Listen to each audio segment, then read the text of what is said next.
And then you made the movie where you were in charge of your own herd of buffalo. I had my own herd of buffalo, and Indian.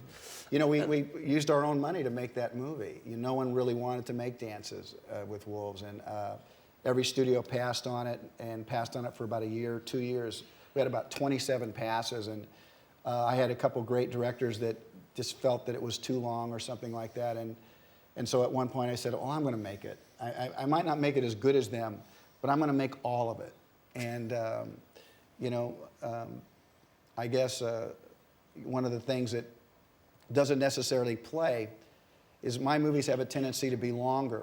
And people always say, we want them shorter. And I understand that, but I can't necessarily do that because I think in this life you have to have a style and you have to be about something. And if it's not in vogue, I don't think you should lose yourself. Yes. I think you should hold on to what it is, because there are short movies and there are long movies. And the truth is, movies should be about what they are, and no one should be telling you how short or how long, because when you go to it and the curtain opens, something magical should happen. And when it doesn't, a lot of times it's because people manipulated with it, and I resist and resent it.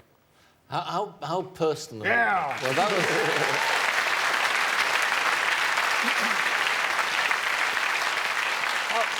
How personal a movie was Field of Dreams? Well, Field of Dreams was another movie that no one really wanted to make. It was a hard movie to describe, but I really feel that Field of Dreams is our generation's It's a Wonderful Life. And I was really pleased to be associated with that movie. But you said again that something about that film, that you're a dreamer yourself, and that's really what the film was about. It was about the potentiality of dreaming. Right. Well, I don't know what to say about that other than I've never lost. I think Mark Twain said this, that a man